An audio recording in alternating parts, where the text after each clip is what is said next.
दोस्तों, अभी जो मेरे सत्कार में जो खलल आपने देखा सत्कार की वजह से, तो मैं सबसे पहले माफ़ी चाहता हूँ सभी मेहमानों की और सभी उन दोस्तों की जो खालिस गज़ल सुनने के लिए यहाँ पर आए हैं। आपने देखा होगा कि मैं अपने चाहने वालों के प्यार में हारना चाहता हूँ, लेकिन वो मुझे हार पिला कर जिताना चाहते हैं।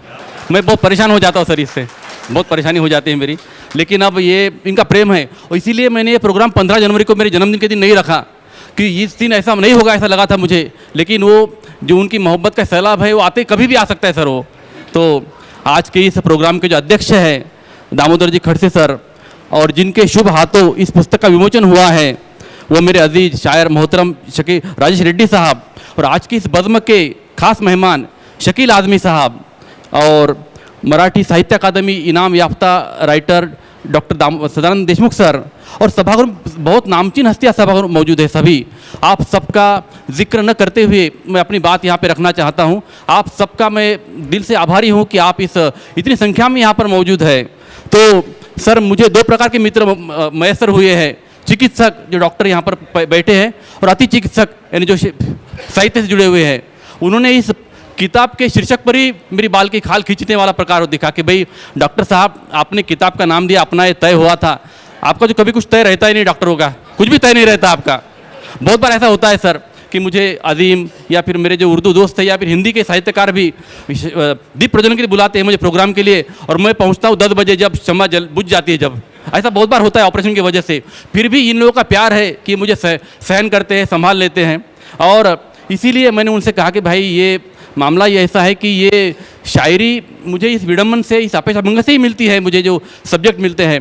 और सर, शायरी करता हुआ क्या करता हूँ मैं sir, Shakeel sir, Reddy sir, देखिए कि इश्क की अब देखिए सर कि इश्क की मैं तर्जुमानी कर रहा हूँ गज़ल लिखकर, इश्क की मैं तर्जुमानी कर रहा हूँ, इस ज़मीं को आसमानी कर रहा हूँ।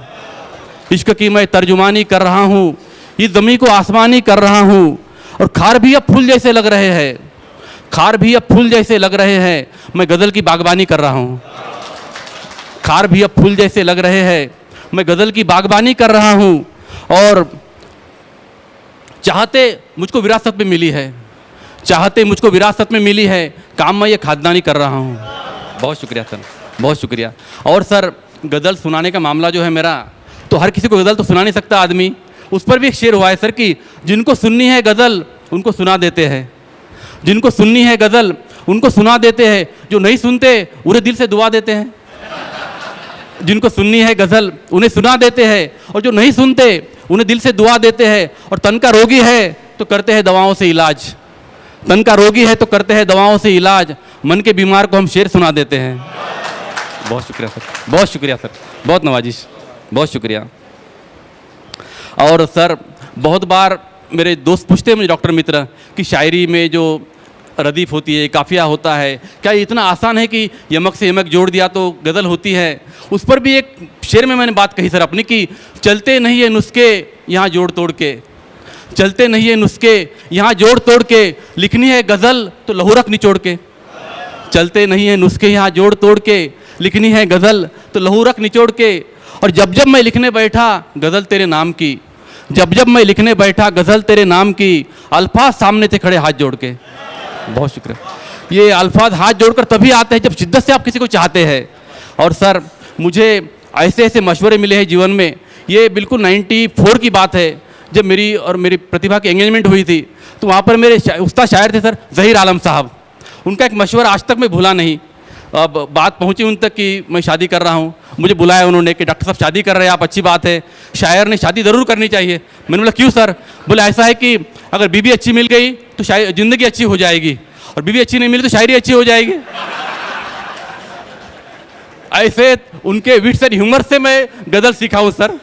अब मैं उन चंद खुशकिस्मत लोगों में से हूँ शादी के बाद जिसकी शायरी और ज़िंदगी दोनों अच्छे हो गए। उनकी बात को झुठला दिया है मैंने। और मेरे भाई अजीम ने मुझे पूछा कि सर ये कितना गज़ल संग्रह है आपका, कौन से नंबर का है? तो मैंने उन्हें जवाब दिया कि दोस्त, दीवाने लोग ज़ख्मों को गिना नहीं करते, ज़ख्मों को फूल में तब्दील करके गज़ल की शक्ल में चाहने वालों को अर्पण कर देते हैं। बस यूँ समझ ली कि ये जो किताब है मेरी, अपना ये तय हुआ था, इसका सरे वर्क कवर आपने जो देखा इसमें अभी, तो मैंने बड़ी शिद्दत से इसमें कोरोना काल में जो दौर था 2-3 साल का, उसमें इसकी रचना लिखी है मैंने। और दोस्तों आपने देखा कि इसका कवर काफ़ी अच्छा है। बहुत बार ऐसा होता है कि हम किसी मिठाई की दुकान पर जाते हैं, वहाँ पर हल्दीराम का बोर्ड लिखा रहता है, और जब हम मिठाई का रैपर खोलते हैं, मिठाई टेस्ट करते हैं, तो हमारा स्वाद बिगड़ जाता है मुंह का। वो हल्दीराम की नहीं जल्दीराम की मिठाई रहती है वो। तो इसमें ऐसा नहीं है, इसमें जो कवर पे है वही जो मेरे दिल में है, वही दिमाग में है, जो दिमाग में है वही किताब में है, और वही ज़ुबान पर है मेरे। तो आपको यकीन दिलाता हूँ मैं कि आपको निराशा नहीं होगी ये किताब पढ़कर। और जैसा कि रंजित ने कहा अभी, यह किताब मैंने मेरे और हम सबके चहेते स्वर्गीय लांजेवार सर को अर्पण की है। सर, मैं अभी जो स्टेज पर मौजूद है महानुभाव, उनको बताना चाहता हूँ, यहाँ पर सभी बैठे शख्स लांजेवार सर के बारे में अच्छे से जानते हैं। वो एक मुक्त पत्रकार थे सर, और बच्चों के साहित्यकार थे, और बच्चों के हक के लिए लड़ने वाले एक समाज सेवी भी थे, और उसके अलावा अंधश्रद्धा निर्मूलन के लिए बहुत सारा काम किया उन्होंने। तो जैसे कि रंजित ने लिखा कि इनके काम को समर्पित करके ये किताब उनको समर्पित की है मैंने, कि ये चांद तारे ज़मीं आसमां मिलेगा मुझे, मगर वो शख्स जहाँ में कहाँ मिलेगा मुझे। उनको खोकर हमने उनकी कमी महसूस की है कि कुछ लोग हमारे जीवन से चले जाते हैं, लेकिन हमारे मन के विचारों से कभी जाते नहीं हो। उसमें से भाई नरेंद्र लांजेवार थे, तो उनको याद करके ये किताब समर्पित की है मैंने। और मेरे कुछ मित्रों का एक और भी सवाल था सर मुझे कि खड़से सर, शकील आदमी साहब, रेड्डी सर, ये लोग आपको कैसे मैसर कैसे होते, कैसे मिल जाते हैं? तो बहुत लोगों ने शंका जाहिर की, मेरे एक दोस्त ने, कहीं ऐसा तो नहीं कि भाई पूना के और मुंबई के डॉक्टरों की आपके बहुत पैठ है, आप उनको बोलते कि अगर आपका पेट बिगड़ा और आप नहीं आए तो ये डॉक्टर इलाज नहीं करेंगे आपका? ऐसा मामला नहीं है। ये लोग मेरी शायरी, मेरे एक डॉक्टर की आवाज़ पर नहीं आते, यहाँ पर एक शायर की आवाज़ जो उन तक पहुँचती है उस पर आते हैं, ये बताना चाहता हूँ मैं। और सर, इन सब महानुभावों को मैंने कई वर्षों से मनोभाव से पढ़ा है सर, आप सबको पढ़ा है मैंने। यहाँ पर शकील आदमी साहब है, शकील आदमी साहब सही मायने में अवामी शायर है सर। उनका एक शेर, बुल्ढाना में मैं एक सफ़र में जा रहा था, एक ऑटो पर वो शेर लिखा देखा मैंने कि परों को खोल ज़माना उड़ान देखता है, ज़मीन पे बैठ के क्या आसमान देखता है। और उनकी एक मशहूर गज़ल है कि खुद को इतना भी मत बचाया कर, बारिशें हो तो भीग जाया कर। खुद को इतना भी मत बचाया कर, बारिशें हो तो भीग जाया कर, और चांद लेकर कोई नहीं देगा, अपने चेहरे से जगमगाया कर। मैं जिसको चुरा लाया था दुनिया की नज़र से, वो शख्स तो हर शख्स की पहचान का निकला। मैं जिसको चुरा लाया था दुनिया की नज़र से, वो शख्स तो हर शख्स की पहचान का निकला। और दूसरे मेरे जो मोहतरम हैं रेड्डी साहब, उन्होंने गज़ल की अच्छी भूमिका इस किताब में लिखी है। बहुत बड़े शायर हैं, और जितने बड़े शायर उतने अच्छे इंसान। तो एक नाचिस की एक गज़ल उनके नाम लिख रहा हूँ मैं कि मैं कौन हूँ मुझे सबको बताना पड़ता है, मैं कौन हूँ मुझे सबको बताना पड़ता है, और उसको अपना तारुफ छुपाना पड़ता है, और उसको अपना तारुफ छुपाना पड़ता है। और कोई हसीन गज़ल ऐसे थोड़ी बनती है, हसीन पलकों से काजल चुराना पड़ता है। तो ये सर की महानता है। और हमारे जो आज के अध्यक्ष हैं दामोदर जी खड़से सर, सर एक अनुवादक भी है, लेखक भी है, चिंतक भी है। तो उनकी एक मशहूर कविता हमेशा मैं कोट करता हूँ, जब जब भी मन में निराशा का अंधेरा जाग जाता है, ये कविता उनकी याद आती है मुझे कि मैं अपने ही दलदल में धंसा जा रहा था, चारों ओर कीचड़ में फंसा जा रहा था, लोग मुझ पर तरस खाते हैं, तभी सूरज धीरे से आकर मेरे कान में कहता है, घबराओ नहीं, तुम्हें कमल होने के आसार नज़र आते हैं। तो ये सकारात्मक इन महानुभावों की मुझे हमेशा जीवन में कठिन से कठिन समस्याओं को झेलने की प्रेरणा देती है। और आज हमारे जो और अतिथि है देशमुख सर, मेरे बड़े भाई, और हाँ, इनका ग्रामीण साहित्य इतना सच्चा है कि गांव की, कस्बों की, जिले की मर्यादा लांघकर दिल्ली तक जा पहुंचा है। उनकी एक कविता को सर गज़ल में ढाला है मैंने, देशमुख सर की। वो 3 शेर उनके आपको सुना देता हूँ मैं कि मेरे लहू की ज़रूरत है उजालों को, इसी ख्याल ने परवाज़ दी ख्यालों को।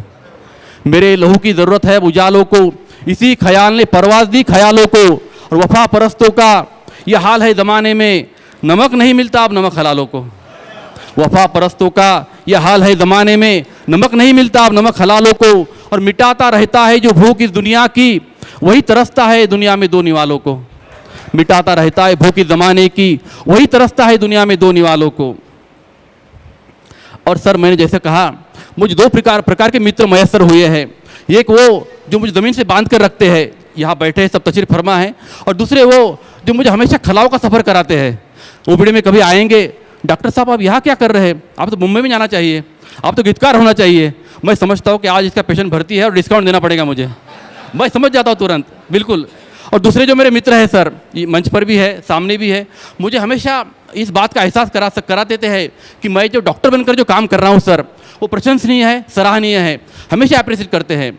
और यहाँ पर अभी खड़से सर है, एक किस्सा, एक बहुत सच्ची घटना आपको बताना चाहता हूँ मैं। भाऊ आगे शायद रुक जाओ, हाँ प्लीज।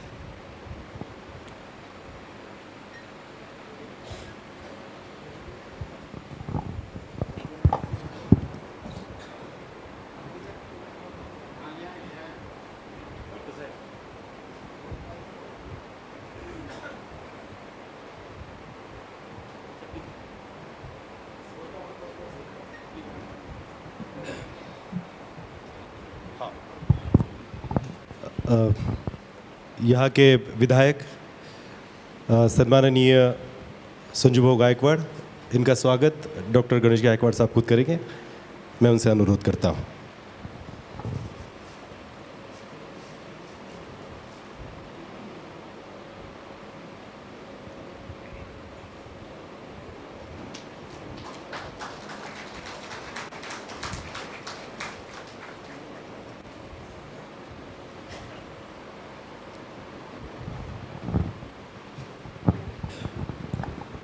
मैं भाऊ का बहुत स्वागत करता हूं और आप सभी से ये जताना भी चाहता हूं कि अब सभी महानुभावों पर मैंने कुछ कहा है तो मेरा ये फ़र्ज़ बनता है कि भाऊ पर भी 4 पंक्तियां मैं पेश करूं कि ये शेर आप कर भाऊ कि चिड़िया तितली जुगनू दरिया बादल कर देगा मुझको, चिड़िया तितली जुगनू दरिया बादल कर देगा मुझको, उसकी संगत में रहा तो वो संदल कर देगा मुझको, उसकी संगत में रहा तो वो संदल कर देगा मुझको, और खुद बन जाएगा पत्थर मखमल कर देगा मुझको।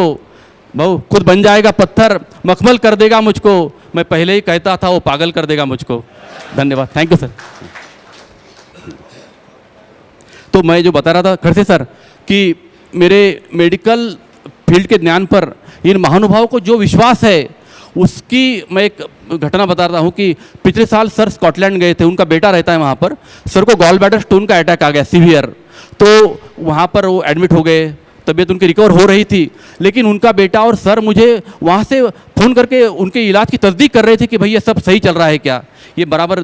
तो ये विश्वास मुझे लगता है कि मेरे मेडिकल फील्ड के बारे में जो इनका विश्वास है मुझे ज़मीन से बांध कर रखता है। और सर इसी से मैं मरीज़ की आह और श्रोताओं की वाह में फ़र्क समझता हूँ, मैं ये बात है। और इसीलिए जब पहले किसी परेशान व्यक्ति को उसका इलाज करके हंसा देता हूँ, बाद में गज़ल सुनाता हूँ मैं, ऐसा नहीं कि वो तड़प रहा है और मैं उसे गज़ल सुना रहा हूँ, ऐसा कभी नहीं होता है। Thank you sir. और रेड्डी शकील आदमी साहब भी बीच में, अदीम भाई, अरे सर दुबई से एक बार सर का फ़ोन आया कि डॉक्टर साहब मैं दुबई में हूँ अभी और शाम को मुशायरा भी है और मेरा गला ख़राब हो गया है, मुंबई में आपने जो दवा दी थी मुझे उसमें से कौन सी दवा मैं अभी लूँ, सर का किस्सा याद है मुझे। तो मैंने वो दवाई बताई, मुशायरा कामयाब हुआ। फिर वो मिश्रा सर ने तब दिया था मुझे, तो मैंने कहा उनसे कि सर आप पूरी दुनिया घूमते हैं और मुझे ये 10x10 की कैबिन बंद करके रखा है मैंने, तो सर ने कहा कि एक मिश्रा लीजिए, आपकी तेरी आंखों से दुनिया देखता हूँ, क्या आप मेरी आंखों से दुनिया देखिए। उस पर गिरे लगाई सर मैंने कि तेरी आंखों से दुनिया देखता हूँ मैं पहले से अच्छा देखता हूँ, तेरी आंखों से दुनिया देखता हूँ मैं पहले से अच्छा देखता हूँ, और मुझे हैरत से तकता है ज़माना, मुझे हैरत से तकता है ज़माना मैं अभी तेरा रास्ता देखता हूँ, मुझे हैरत से तकता है ज़माना मैं अभी तेरा रास्ता देखता हूँ। और यहाँ बोतल में पानी बिक रहा है, यहाँ बोतल में पानी बिक रहा है, लहू इंसा का सस्ता देखता हूँ। और जैसा कि मुनव्वर ने बताया सर आप सभी महानुभावों को कि हम हर महीने यहाँ एक नशिश लेते हैं, उसमें हिंदी मराठी उर्दू के सभी महानुभाव रहते हैं। और यही वजह है सर, रेड्डी सर ने अपनी भूमिका में लिखा कि डॉक्टर साहब आपका सफ़र मैंने पूना में सुना, आपको नागपुर में सुना, अमरावती में सुना, लेकिन इस गज़ल में कुछ अलग बात मुझे नज़र आई। ये पुख्तगी सर इस बात की वजह है कि हम लोग हर महीने मिलते हैं सर यहाँ पर, और वहाँ पर सिर्फ वाहवाही नहीं होती, इस्लाह होती है, और उसके बाद में वो गज़ल बनकर आपके सामने पेश होती है। और ये गज़ल मैं इस ग्रुप के नाम पेश करके रुक जाऊंगा सर। ये गज़ल का शेर देखिए कि आते जाते महकाते हैं मेरे दिल की गलियों को, मेरे जीवन में आए हैं कुछ खुशबू जैसे लोग, आते जाते महकाते हैं मेरे जीवन की दिल की गलियों को, मेरे जीवन में आए हैं कुछ खुशबू जैसे लोग, और सपने मेरे सच करने की रात रात भर जागे हैं, सपने मेरे सच करने ये रात रात भर जागे हैं, अरमानों का बोझ उठाते मेरे बाजू जैसे लोग, अरमानों का बोझ उठाते मेरे बाजू जैसे लोग। और प्यार की भाषा, यार की भाषा, दिलदार की भाषा एक है। प्यार की भाषा, यार की भाषा, दिलदार की भाषा एक है। लब खोले तो फिजा महके ये उर्दू जैसे लोग, लब खोले तो फिजा महके ये उर्दू जैसे लोग। और ये शेर आप सबकी नजर कर रहा हूं कि इनके घर पर चांद सितारे पानी भरने आते हैं, इनके घर पर चांद सितारे पानी भरने आते हैं। हर महफिल रोशन करते हैं ये जुगनू जैसे लोग, हर महफिल रोशन करते हैं ये जुगनू जैसे लोग। और ये शेर सर, इसमें मेरे सर्जिकल फील्ड के भी लोग हैं और शायरी के भी लोग हैं। आखिरी शेर इस गजल का कि इनके होने से ही मेरे होने का कुछ मतलब है, इनके होने से ही मेरे होने का कुछ मतलब है। आसिफ, अजीम, मुनव्वर, सचिन, सुनील, राजू जैसे लोग, इनके होने से ही मेरे होने का कुछ मतलब है। आसिफ, अजीम, मुनव्वर, राजू जैसे लोग। सर एक अनुभव सुनाना चाहता हूं मैं यहाँ पर कि मैंने कई जगह काव्य पाठ के बहुत बार बाहर गया हूं मैं, लेकिन एक अनुभव मेरा बहुत सुनने लायक है। मैं बुल्ढाना जिला के कारागृह में कविता पढ़ने गया था कई साल पहले, और मैं इतना आश्वस्त था कि कारागृह से भागकर जा नहीं सकता हो, कहीं कुछ भी सुना हो उसको, मैं इस आत्मविश्वास में था मैं। अब मैं कविता पढ़ने के लिए खड़ा हुआ तो सामने एक नौजवान दिखा मुझे, 24 साल का, मासूम चेहरा उसका। तो मैं सोच में पड़ गया कि इस बंदे ने क्या गुनाह किया होगा, क्यों उससे जेल में आ गया। मैंने उसे कविता पढ़ने से पहले बुलाया कि भाई आपने क्या किया, जुर्म ऐसा किया आपके यहाँ पे। बोले सर कई महीने पहले एक कवि सम्मेलन में गया था बोले मैं, और एक कवि बहुत ही घिसी पीटी कविता सुना रहा था बोले उसकी। मैंने उसके बाद में कहा कि रुक जाइए, वो नहीं माना, मैंने मुक्के से दांत तोड़ दिया बोले उसका, और 3 माह की सजा हो गई बोले मुझे। और आज भी मैं 3 माह और रुकने के तैयार हूँ बोले, अगर कविता नहीं अच्छी रही तो मैं शायरी भूल गया पूरी मेरी। ये तो बड़ी मुश्किल काम है बोले शेर पढ़ना यहाँ पर। लेकिन फिर भी आप ये अनुमान लगा सकते हैं कि शायरी कितनी रिस्की चीज है, कितना। इसलिए शायद शायरों ने गजल की पंक्तियों को शेर का नाम दिया है कि शायद शेर से लोग डर जाए। और मुझे अभी हमेशा लोग पूछा जाता है सर कि आपको गजल के मौजू कहाँ से मिलते हैं। एक अच्छा किस्सा है, सच्चा किस्सा है कि सर मैं ओपनिंग बैठा हूँ, पेशेंट देख रहा हूँ मैं। आवाज ठीक है रंजित भाई? तो सर मैं पेशेंट देख रहा था, एक सज्जन अंदर आए कैबिन में, उन्होंने फिर देखा उन्होंने, और जांच करने के बाद उनको मैंने दवा लिख के दी। एक शिकायत जाहिर की उन्होंने कि डॉक्टर साहब आपका इलाज तो सब ठीक है, लेकिन आपके जो रिसेप्शनिस्ट है उसे बात करने की तमीज़ नहीं है। मैं इतना बिजी आदमी हूँ और मुझे कहती है कि लाइन में बैठिए, आपका नंबर आने को टाइम है। अरे आदमी देखकर बोलना चाहिए बोले सर। मैं तो सोच में पड़ गया, तो मिसरा हो गया सर, आदमी देखकर बोलना चाहिए। मैंने उस आदमी को संतुष्ट किया, उसको दवा लिख के दी, और यकीन मानिए ओपीडी बंद रखी मैंने 15 दिन, उसको 15 मिनट के लिए गिरे लगाई उस मिसरे को कि आदमी देखकर बोलना चाहिए, बात को बारहा तोलना चाहिए। आदमी देखकर बोलना चाहिए, बात को बारहा तोलना चाहिए। और क्या तुम्हें ये अभी तक पता ही नहीं राज दिल कब कहाँ खोलना चाहिए? क्या तुम्हें अभी तक पता ही नहीं राज दिल कब कहाँ खोलना चाहिए? और हर कोई फिर तेरा यार हो जाएगा, हर कोई फिर तेरा यार हो जाएगा, शहद को लफ्ज में घोलना चाहिए। इस तरह गजलें बनती है दोस्तों।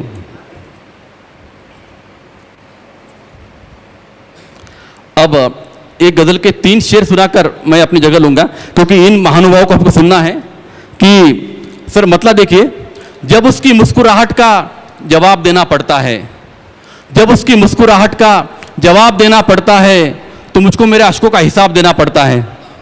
जब उसकी मुस्कुराहट का जवाब देना पड़ता है, तो मुझको मेरे अश्कों का हिसाब देना पड़ता है।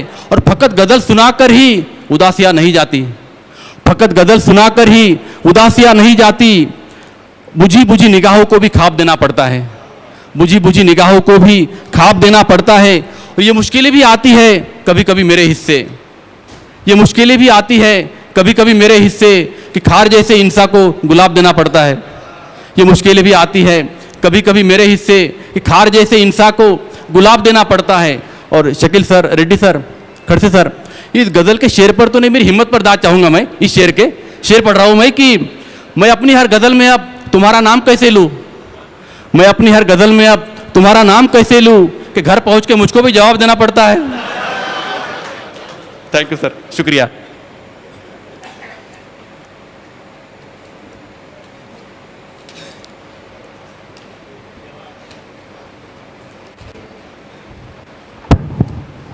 और सर एक महत्वपूर्ण बात कहना चाहूँगा मैं।